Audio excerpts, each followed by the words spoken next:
Assalamualaikum warahmatullahi wabarakatuh. Waalaikumsalam. Kembali lagi teman-teman, dulur-dulur sedoyo di channel GN13 Official dan Bloko Suto Channel. Alhamdulillah, bersyukur kepada Allah Subhanahu wa taala kita diparingi sehat jasmani dan rohani, bisa bertemu entah di offline, di cafe maupun di on air, di YouTube, di Instagram, di Facebook, dimanapun jenengan sedoyo berada. Dan ini adalah momen yang luar biasa, yaitu spesial. Dan Gus Nur mau menanggapi beberapa pertanyaan yang akan kita bahas nanti.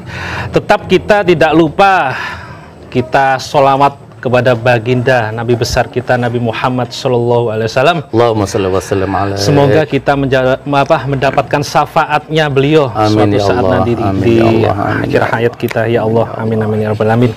Dan yang terakhir sebelum Gus Nur menyambut jenengan sedoyo, ini adalah momen 17 Agustus dan hari kemerdekaan kita tahun 2022 ini yang ke-77 tahun. Dan otomatis kita berikan tawasul kepada pahlawan kita yang sudah gugur, entah itu yang veteran yang masih hidup, beliau mempunyai prasejarah atau sejarah hal yang luar biasa dari konsekuensi itu. Kita beri Al-Fatihah dan nanti beliau yang memimpin dari tawasul tersebut. Semoga Indonesia akan menjadi sebuah mercusuar dunia. Amin. Dan orang semua akan tertuju matanya kepada Indonesia dengan baldatun thayyibatun warubun ghafur. Gitu Gus Nur. Tambah pinter Mas Arifin. Jam terbang. Monggo sadikin jenengan siapa ini teman-teman yang kangen kalian jenengan. Baik. Assalamualaikum warahmatullahi wabarakatuh. Waalaikumsalam warahmatullahi wabarakatuh. Hari ini ketemu lagi di acara, sebenarnya ini bukan acara podcast, ini acara Anda bertanya, saya menjawab gitu ya. Dan seperti biasa acara dilaksanakan di kafe. Alhamdulillah hari ini ada banyak yang datang dari Dampit. Assalamualaikum Dampit. Waalaikumsalam. Nah, itu Dampit. Terus Kelampok, dusun Kelampok ya. Alhamdulillah Pak Slamet, Kelampok. Dan insya Allah masih di perjalanan juga banyak.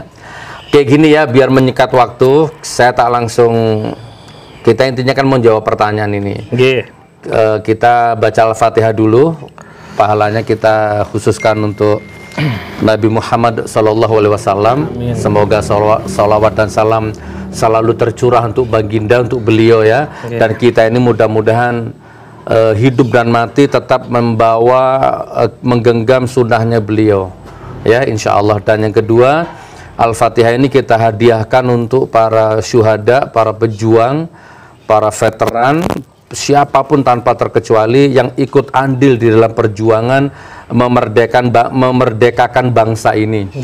Jadi beliau itu bertaruh harta, bertaruh waktu, beliau berkorban keringat, air mata, darah, keluarga, bahkan beliau semua berkorban nyawa, meradang nyawa ya, di tengah desingan peluru, di tengah dentuman bom dan lain sebagainya. Nah, kita Al-Fatihah untuk beliau, semoga dimuliakan derajatnya oleh Allah. Amin. Dan kita yang masih hidup ini segera disadarkan sama Allah agar tidak kehilangan momentum setiap Agustus.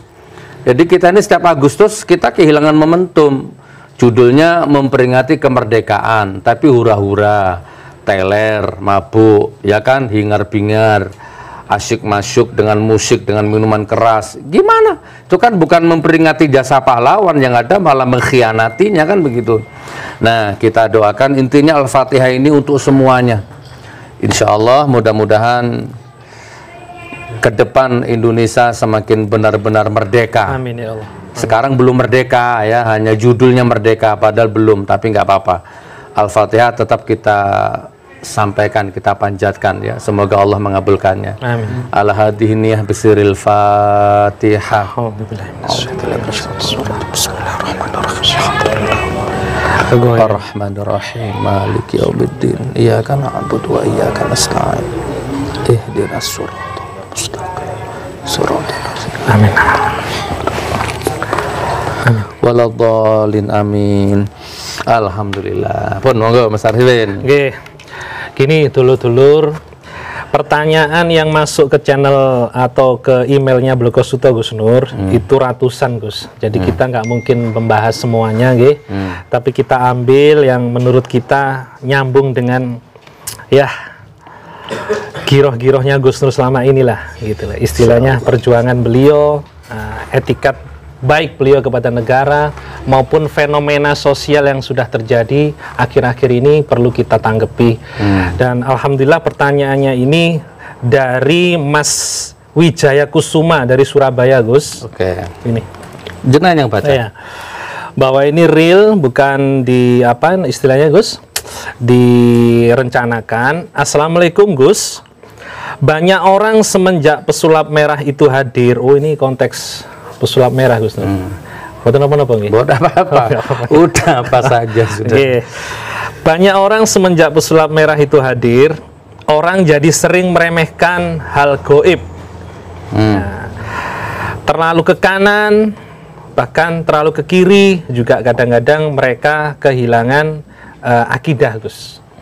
Kalau bisa, mohon jenengan tanggapi, dan syukur-syukur kalau jenengan kasih hiburan pertunjukan di momen Agustus ini dalam kurung sulap kok sulap nih. Ini sulap ini Gus, sulap. Nanti ditampilkan aja screenshotnya, bisa nggih, tampilkan aja. Mohon maaf jika saya lancang, saya Wijaya Kusuma dari Surabaya. Oke. Atau ada yang mau nanya ini, monggo, mumpung di situ mic-nya. Monggo, ini live ini apa? Terbuka untuk umum, monggo. Assalamualaikum warahmatullahi wabarakatuh. Siap. Yang saya tanyakan satu Gus, apakah ada santet itu? Oh ya, siap. Ini kan sulap merah tadi yang dibahas. Sekarang saya tanyakan apakah ada santet itu? Siap. Karena sekarang kan banyak sedikit-sedikit kena santet, sedikit kena santet gitu. Oke. Ya, gitu aja Gus. Assalamualaikum warahmatullahi wabarakatuh. Oke, sekarang kita fokus ke sini ya. Berarti apakah santet itu ada? Oke.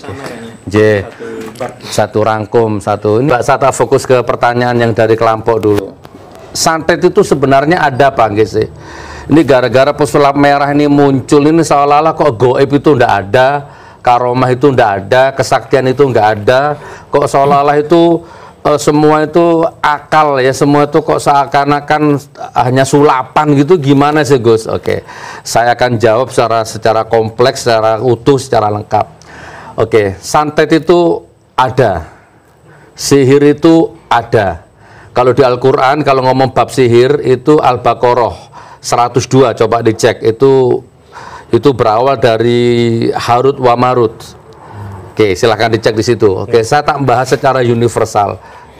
Santet itu ada, dan versinya banyak, dimensinya banyak, caranya banyak, ya, caranya banyak. Malam ini coba saya akan boleh, kalau Allah mengizinkan saya boleh praktek malam ini ya, insya Allah. Sesuai pertanyaan Masnya tadi. Minta suruh sulap. Oke, saya kasih.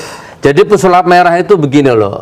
Beliau nggak salah di makomnya beliau kan memang harus ada orang seperti itu. Sekarang pandai-pandai kita saja menyikapi gitu kan. Kan domainnya pesulap merah itu kan membongkar dukun-dukun yang sok ulama, sok kiai yang menipu umat, menipu rakyat, menipu orang. Wah, itu pantas memang domainnya begitu. Ya, kalau Anda percaya gaib itu ada ya sudah, ambil sisi baiknya dari pesulap merah. Dan nggak usah diambil yang Anda nggak cocok sama pesulap merah, yang nggak usah diambil. Pesulap merah kalau kita paksa untuk bangun domain gaib ya bukan makomnya pesulap merah. Ya kan, kalau sama ingin yang bener-bener goib ya cari yang bukan pesulap merah. Pesulap merah itu hanya membongkar trik, membongkar kepalsuan, sulap yang didukunkan, sulap yang diagamakan, membawa agama. Itu memang domainnya pesulap merah begitu. Tapi gaib itu ada, nggak akan mengurangi. Oke, jadi santet itu, saya kembali ke santet. Nih ya, tak kasih pengertiannya ya. Ini HP nih. Saya mau kirim misalkan WA atau SMS ke Mas Arifin. Nih, Assalamualaikum Mas Arifin misalkan ya. Saya kirim, teng, set, nyampe. Jangankan di sini, ke Hong Kong, ke Amerika pun sekarang coba kalau Anda punya saudara di Saudi sana, coba di WA. Assalamualaikum, gimana kabarmu? Peng, teng, set. 1 detik nyampe. Itu kalau kita merujuk ke Isra Mi'raj Nabi Muhammad SAW, Masjidil Haram, Mekah, Masjidil Aqsa, Palestina, 1.500 kilo, Sidratul Muntaha, sebelum subuh sudah balik lagi. Beberapa ilmuwan menemukan ternyata beliau itu kecepatan melajunya itu dibawa oleh malaikat Jibril itu dengan kecepatan 300.000 km per detik. Per detik? Per detik. Sanes per jam? Bukan. Tek itu 300.000 km per detik. Makanya secara ilmiah Rasulullah itu dirubah, material tubuhnya itu dirubah menjadi cahaya. Karena kalau Rasulullah dalam kondisi material begitu, hancur, digondol sama Jibril kecepatan 300.000 km per detik, entek. Wis awakmu diikat di baling-balingnya helikopter, marungono muter helikopter itu, begitu mandek kitiran itu entek awakmu, udah nggak ada, tinggal tulang. Karena manusia ini, kita ini nggak bisa dibawa dengan kecepatan seperti itu. Sampean tak cekel tangannya sampean, tak wubeng kecepatan 300.000 km, habis loh. Nanti wonge nggak ada. Itu kalau merujuk. Nah, jadi sama dengan SMS, teng set loh, ke Mekah kok nyampe ya, coba dihitung, nggak sampai 1 menit tuh nyampe itu. Kecepatan berapa itu? Sebenarnya metode santet hampir sama dengan ini. Oh, fokusnya itu ya. Jadi yang dikirim huruf assalamualaikum, tung wus nyampe. Nah kalau santet jarum, belum tentu juga jarum. Kadang-kadang jarum itu hanya wasilah, jarumnya di sini, lomboknya di sini. Cuman energinya yang dikirim, jangan yang panas di sana, padahal lomboknya di sini, jarumnya di sini. Jadi yang cekot-cekot, yang nyelki itu di sana. Nah, nanti saya tunjukkan teorinya. Saya tak bahas ini dulu, oke ya? Teng, set, nyampe. Nah, ini pertanyaannya, kok bisa abjad WA tadi ngirim ke sini ini kok bisa terkirim? Ini teknologinya ini gimana? Apa yang membuat ini nyampe ke sini? Apa? Ya ternyata komponen-komponen, partikel-partikel. Pertama handphone, sinyal, frekuensi, sinyal, gelombang, nomor provider, Telkomsel, Indosat, macam-macam. Terus, nah di dalam handphone ini kalau kita bongkar, maka, apa ini dalamnya banyak, ya kan? Ada komponen-komponen di dalam. Nah komponen-komponen itu dijadikan satu, maka jadilah sistem ini. Maka dia bisa mengirim kemanapun, ke Mekah, ke Amerika, kemana. Artinya santet itu hampir sama dengan ini. Ini secara garis ilmiah. Nah, secara garis ilmiahnya begini. Nah, sekarang saya mau nyantet ini, Mas Arifin mau tak santet atau jenengannya yang orang kelompok. Saya harus dapat provider. Saya harus dapat sinyal, saya harus dapat titik koordinat supaya nggak nyasar kemana-mana, harus tepat sasaran kesampaian. Apa itu Gus? Bisa rambutnya sampean, bisa baju yang pernah saman pakai yang belum dicuci, ya yang ada keringatnya sampean, bisa nama aslinya sampean dan nama ibu, nama bapak, karena nama itu sama satu desa, nanti kalau nggak ada nama bapak ibunya nyasar ke yang namanya sama gitu kan. Saya harus punya dulu titik koordinat, saya harus mendapatkan bajunya sampean, rambutnya sampean, namanya sampean bila perlu. Ya, ini kalau dikembangkan ke dunia kejawen, sak pasarani barang, Senen Legi, Senen Pon, macam-macam lah ya. Ini umpama ya. Oke, saya udah dapat ini bahan bakunya. Ah, ini tak santet. Siapa nama sampean? Gusolin. Musolin. Nah, ini sudah nih, Musolin ini sudah dapat rambutnya, sudah macam-macam ini. Saya iri, saya sakit hati saya kerja puluhan tahun nggak sukses, dia baru kemarin sore udah sukses, kurang ajar. Tak santet. Nah santetnya ada macam-macam, langsung mati atau sakit dulu, atau nggak sembuh-sembuh jadi kembangnya amben. Le bahasa Jawa nih, gak waras-waras, mau berobat kemana-mana nggak waras. Oke, komponennya dapat. Baru untuk selanjutnya saya butuh energi. Lainnya kalau baterai ini nggak terkirim ini. Kalau nggak ada setrumnya nggak terkirim, saya butuh energi. Maka saya bangun energi, saya bangun sugesti, saya bangun pemikiran, saya konsentrasi. Mati, sakit, bangun energi. Ternyata nggak terkirim. Karena ternyata santet itu harus energinya harus kotor, energinya harus jahat. Saya butuh kerjasama yang bisa melesat dengan kecepatan tinggi. Berarti saya harus butuh bantuan jin, setan, iblis. Karena pikiranku nggak mampu ini ngirim energi jahat, lombok, paku. Jadi namanya sama, sudah tak kucek sama lombok, sudah tak ikat sama besi berkarat, udah macam-macam, sudah tak siram sama beberapa zat racun. Tak kirim sama kekuatan pikiran. Tak tunggu sehari 2 hari kok nggak reaksi si urip arek iku rek. Kirim maneh. Oh nggak bisa. Oke, berarti pakai cara lebih ekstrim. Aku harus minta bantuan ini yang lebih hebat lagi, yang bisa melesat dengan kecepatan tinggi. Oke, setan, jin atau apapun. Nah, gimana caranya ini? Maka jalan satu-satunya aku harus melepas iman.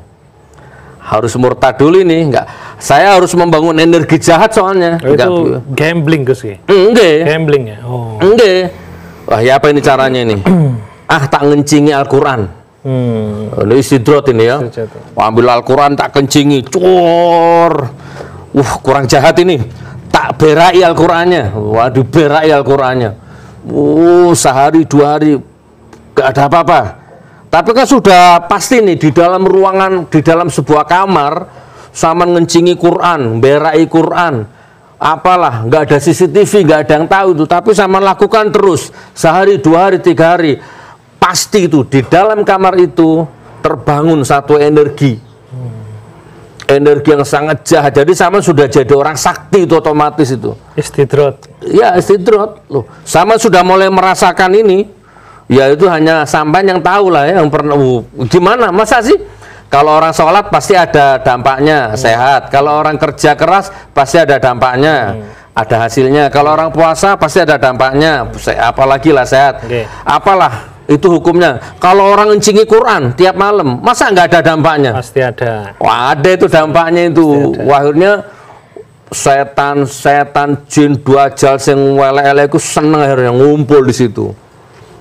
Maka lama-lama terbentuklah energi. Nah, baru tiba di satu momentum, jangan-jangan Saman bisa berkomunikasi dengan mereka. Awal-awal nggak bisa, tapi lama-lama bisa.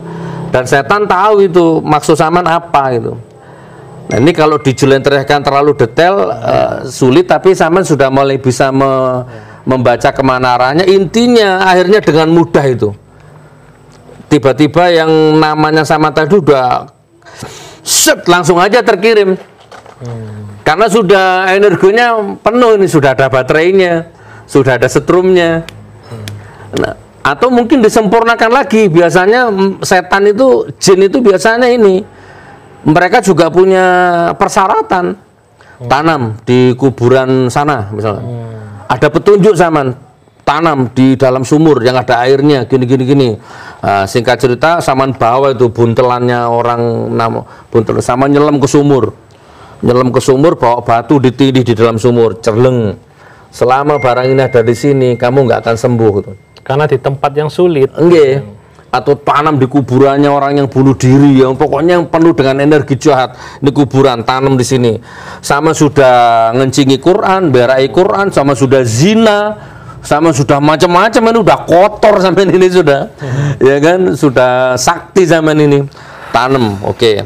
Selama kamu di sini, kamu akan sakit, kamu akan panas, kamu akan. Jadi tinggal remote aja. Jam sekian kamu panas, jam sekian kamu linu, jam sekian kamu montang-manting. Kurang lebih seperti itulah. Jadi ini tiap hari ngirim SMS gitu loh intinya akhirnya. Secara frekuensi sinyal ya. Frekuensinya udah ke sana terus. Nah, memang kan radio seperti itu Gus G. Radio, televisi. Ternyata beliau ini berobat. Nah, berobatnya salah ke dukun yang ada di YouTube. Tambah udah dikuras duitnya. Mau diobati bagaimana kalau nggak dipotong frekuensinya ini? Nggak bisa Pak, walaupun nggak ketemu ini, kan sulit ini nyari ini kemana ini, tapi minimal potong. Ya, istidrot ketemu istidrot, nggak bisa ya. Ini santet itu banyak versi, tapi ini salah satunya. Jadi harus murtad dulu. Nggak ada santet orang alim ahli sholat nyantet itu, nggak ada rumusnya. Dia harus kolaborasi dengan unsur yang jahat. Nah, masuk akal nggak kira-kira yang saya jelaskan ke jenengan ini? Mau gimana terjadi beneran memang. Gimana saya coba? Masa saya ngencingi Quran tiap malam nggak ada setan yang nempel ke saya? Masa nggak ada jin yang nempel ke saya gitu kan? Iya, memang kita marah aja negatif kita, Gus. Nah, gitu marah kan? aja negatif. Ya. Dan nggak mungkin nyasar ke orang lain karena di sini ada rambutnya jenengan, ada namanya jenengan di sini sudah. Udah tinggal segera hati aja, montir, ngeluh. Dan banyak lagi versi, bisa juga lewat. Jadi kalau yang ininya dikirim, masuk ke perut jarum-jarum itu jarang, 1001 lah, yaitu trik lah. Energinya yang terkirim, jadi bukan rambut bendanya itu ini. Sistem DNA, Gus. Betul. DNA-nya ya. Oh, iya. Nggih. Bisa diterima. Santet itu ada ini penjelasannya. Nggak percaya buktekno, praktek kok coba. Sapa sing sampean benci koyo ngono iku santeten. Gitu kan? Kan teknologinya gitu. Anggap aja SMS, kirim SMS. Anggap aja metode santet itu ya metode SMS itu. Cuman buang iman. Hikmah dari modern kan kita bisa malah gampang mencerna penjelasan jenengan karena ada SMS, ada frekuensi. Kalau dulu kita jelasin kan nggak ada SMS kan bingung juga orang, Gus. Ini ya, ada juga yang begini, Mas. Ada juga yang begini. Tak santet kon. Awas kon, lega geblok ojo celuk aku. Ternyata saya ini hanya emosi, Pak. Saya nggak nyantet, hanya emosi. Awas kon, tak santet. Nggak geblok ojo celuk aku kon. Ternyata kata-kata saya ini masuk ke alam bawah sadarnya dia, dan dia ketakutan, drop mentalnya, nggak kuat iman, nggak kuat mental. Jadi sampai di rumah mulai udah gerges-gerges, kepikiran terus, akhirnya tidurnya lambat karena nggak bisa tidur, Pak. Terbayang sama sugesti saya tadi itu. Biasanya turu jam 09.00, jam 2 belum tidur karena kepikiran, kecapean. Ujung-ujungnya ketiduran beneran, tapi tidur dalam kondisi antara tidur dan tidak, dalam kondisi gelisah, resah, ketakutan, masuk energi. Di situ ada ruang kosong. Setan jin tuh paling seneng itu main-main di situ. Akhirnya kaget. Tidurnya nggak nyenyak, tidur kaget lagi. Bener, kerinan, telat matahari kan nggak sholat subuh akhirnya. Begitu bangun jam 6, jam 7 ya bener loro kabeh nang awak. Udah tidur, waduh mlebu santet. Waduh masuk santet. Tambah dalam. Nah, padahal nggak saya santet, Pak. Itu hanya saya emosi sak metune omong. Ada juga yang metode seperti ini. Berarti yang nyantet itu Anda sakit karena kesantet dirimu sendiri. Bukan kesantet oleh saya. Makanya sebenarnya ngomong santet itu gampang. Ndableko. Anda kebal santet, lucuwo ndableko cuweko, happy yo bahagia. Kalau ngomong syariat ya sholat, tidak mungkin orang sholat masuk santet ya. Oke. Akhirnya sakit, Pak, nggak enak makan, nggak enak minum, sakit. Aduh, disantet beneran. Nah, dalam hal seperti itu setan terus bermain, Pak. Setan terus bermain. Akhirnya dia ke puskesmas. Ini orang yang terjadi nih biasanya, ke dokter tensi. Ya dokter, ya dikasih obat penurun panas sesuai dengan apanya. Ya tetap nggak sembuh, sampai di rumah tambah sakit. Setan terus bermain. Panik. Datang tetangga ke orang pinter, datang ke orang pinter. Waduh kena santet. Klop sudah. Sebenarnya nggak kena santet, cuman merasa kena santet. Warnya datang ke orang pinter 10-10-10-nya nebak kena santet semua. Karena kalau Anda datang ke orang pinter, kalau orang itu nggak nebak kena santet, nggak mungkin. Orang pinter dukun itu rumusnya sudah santet. Daganganmu sepi, santet. Bojomu nggak dua anak, santet. Udah itu baku di otaknya dukun itu. Jadi apapun penyakitmu santet, dagangan sepi, santet. Akhirnya semakin jauh dari hidayah, jauh dari Nur Muhammad, jauh dari Nur Rasulullah. Akhirnya semakin parah, geblak beneran. Berkembang di masyarakat. Terus tiba-tiba mimpi, Mas. Suatu ketika sudah momentumnya memuncak, sakitnya memuncak, mimpi kedatangan saya. Tubuhku kera, wajahnya Gus Nur, tubuhnya kera. Wah, coba sempurna nggak setan main ini? Waduh, sudah. Saya mimpi Gus Nur tadi malam, wajahnya Gus Nur tapi badannya kera. Cerita sama keluarganya nggak terima, orang Madura, bawa celurit. Datang ke saya, Nur, montai peboros pate kakek. Tang tretan mempeh kakek bentuk motak gitu. Saudaraku mimpi katanya saman bentuk kera. Ayo minta obat sekarang. Ini yang terjadi di masyarakat. Saya bingung. Loh, saya memang pernah ngomong nyantet, tapi saya nggak nyantet. Tak tahu. Ayo minta air sekarang. Ini cuma saman yang bisa ngobati. Jadi saya ini terpaksa, Pak, ngasih air, Pak, dalam tekanan ya. Dan qadarullah setelah minum air saya sembuh, Pak. Ini ada kasus-kasus seperti ini. Wah, tambah jadi akhirnya satu kampung. Wah, Gus Nur punya santet. Sudah label deng santet sudah. Padahal enggak, Pak. Bahaya loh ini. Jadi kalau ngomong santet itu dimensinya luas. Banyak faktor, banyak segmen, banyak dimensi, macam-macam. Ini contohnya. Enggak santet, sakit beneran. Iya, iya.